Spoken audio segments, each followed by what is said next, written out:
का कोई रास्ता नहीं है। आज पेशावर हाईकोर्ट के जज साहिबान ने अपनी जो ट्रेडिशन है उसको कायम रखते हुए हमेशा इंसाफ का सर ऊंचा किया है। इस हाईकोर्ट ने उस ट्रेडिशन को कायम रखते हुए आज जो इलेक्शन कमीशन ऑफ पाकिस्तान का ऑर्डर था पीटीआई के खिलाफ, जिसमें सिंबल पीटीआई का जो बल्ला है वो ले लिया गया था, छीन लिया गया था, बल्कि मैं कहता हूं एक गैर कानूनी और गैर आईनी ऑर्डर के जरिए, उस ऑर्डर को, सिलेक्शन कमीशन के ऑर्डर को सस्पेंड कर दिया है और साथ ये हुक्म फरमाया है कि जो हमारा सिंबल है वो हमें वापस किया जाए, रिस्टोर किया जाए। और हुक्म किया है कि हम अब उस बल्ले के मुताबिक अगली तारीख तक इलेक्शन लड़ सकते हैं। अल्हम्दुलिल्लाह। ये सिंबल जो है मैं चाहूंगा कहना, सिंबल का मैं कहना चाहूंगा कि सिंबल एक पॉलिटिकल पार्टी, एक सियासी जमात की जान होती है। और आर्टिकल 17 जो हमारा है आइन का, उसमें कहा गया है और सुप्रीम कोर्ट की उस पर जजमेंट्स भी हैं कि ये जो सिंबल है ये एक बुनियादी हक है, एक पॉलिटिकल पार्टी का भी, उसके मेंबरान का भी, उसके सपोर्टर्स का भी और उसके जो करोड़ा वोटर्स हैं उनका भी। तो आज हाई कोर्ट ने उस बुनियादी हक को पूरा करते हुए ये हुक्म फरमा दिया है कि सिंबल बैट का पीटीआई का ही है और पीटीआई को रिस्टोर कर दिया है। अल्हम्दुलिल्लाह। एक मिनट बाद में जी सर। बिस्मिल्लाह। अल्हम्दुलिल्लाह, आज पेशावर हाई कोर्ट ने पीटीआई के खिलाफ, पीटीआई के सिंबल और इलेक्शन के खिलाफ, पीटीआई के पाकिस्तान में 70% सपोर्टरों के खिलाफ जो साजिश हो रही थी, अल्हम्दुलिल्लाह आज उस साजिश पे आखिरी केल अदलिया ने लगा दी है। वो साजिशें ख़त्म हो गई। अल्हम्दुलिल्लाह आज हमारा सिर्फ पेशावर हाई कोर्ट ने सिंबल रिस्टोर नहीं किया, बल्कि 25 करोड़ अवाम का इतिमाद अदलिया पे रिस्टोर किया है। ये वही वाहिद अदलिया है जिस पे हमेशा हमें इतिमाद रहा है कि हम अदलिया के पास जाएंगे, हम कानूनी आईनी जंग लड़ेंगे। हमारे साथ ज्यादतियाँ हो रही है, हमें दीवार के साथ लगाया जा रहा है, लेकिन हमने बारहा कहा था कि हमें अदलिया पे एतमाद है, हर जज पे एतमाद है और इंशाल्लाह अदलिया इंसाफ करेगी। और आज अदलिया ने इंसाफ कर लिया है। पाकिस्तान की 25 करोड़ अवाम की जो एतमाद है बहाल कर दिया। आज अदलिया का हम बहुत मशकूर है। आज अली साहब ने 4 घंटे खड़े होकर के आप लोगों सब के सामने 4 घंटे पे अदलिया ने उसकी हेयरिंग की है। हर शिक अदालत ने देखी है कि इलेक्शन कमीशन का ऑर्डर सस्टेनेबल नहीं था, लिहाजा वो ऑर्डर सस्पेंड हो गया और हमारा बेट रिस्टोर हो गया। और इलेक्शन कमीशन को ऑर्डर हुआ कि हमारा सर्टिफिकेट फौरन वेबसाइट पे आप चढ़ा दें। जी जी। क्या अगर वो इस फैसले को उड़ा देती है और फिर जो है इलेक्शन कमीशन का फैसला बहाल होता है तो फिर आप लोग क्या करें? जी देखें, वो तो आप बात दुरुस्त कह रहे हैं कि अभी इंटरिम स्टेज है और अभी आगे बड़े मराइल हैं और डीबी सुनेगी, पूरा अपना फिर फैसला करेगी। लेकिन जिस तरह आपने देखा, पता नहीं आपने मेरी बहस सुनी थी कि नहीं, हमने 4 घंटे के दलाइल दिए और एक एक चीज़ बताई कि इलेक्शन कमीशन ऑफ पाकिस्तान का ऑर्डर क्यों गैर आइनी है, क्यों कानून के खिलाफ है।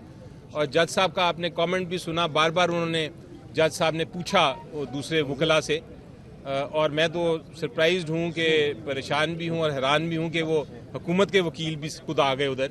उनसे पूछा कि आप ये बताएं कि कहाँ से ये पावर और ताकत आई इलेक्शन कमीशन की कि वो इंटरनल जो इलेक्शन है, इंट्रा पार्टी इलेक्शंस किसी पार्टी के, वो किस शिक के तहत, किस इलेक्शन एक्ट की शिक के तहत उन्होंने ये फैसला किया है। उनके पास जवाब नहीं था और काफ़ी उन्होंने कोशिश की लेकिन कोई उनको नहीं नजर आया। उसके अलावा अदालत ने बड़ी बार पूछा कि आपकी 170 से ज़्यादा जमातें हैं, आपने कौन सी जमात इस पीटीआई के अलावा किस जमात के खिलाफ ऐसी कार्रवाई की। बल्कि जब ये जिक्र हुआ तो मैंने कहा अदालत से कि ये सवाल मैंने इलेक्शन कमीशन को भी पूछा था और इलेक्शन कमीशन ने मजाकिया तौर पे मुझे ये कहा था कि आपकी स्पेशल पार्टी है इसलिए हम आपको इतना गौर से देख रहे हैं।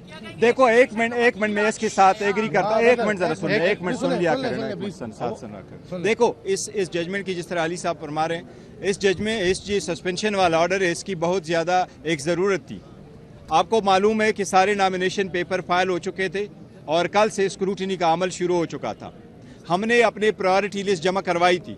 मेरे दस्तखतों से जब प्रायोरिटी लिस्ट चली गई तो बलूचिस्तान में एक्सेप्ट हुई, सिंध में वो एक्सेप्ट हुई, KPK में वो एक्सेप्ट हुई, पंजाब वालों ने उसको पास रोका और जो लिस्ट इशू करके दे दिया तो सारी पॉलिटिकल पार्टीज़ का नाम आया, पर PTI का नाम उन्होंने विथहोल्ड कर दिया कि हम आपके जितने भी प्रायोरिटी लिस्ट के उम्मीदवारान हैं हम उनकी स्क्रूटनी नहीं करेंगे।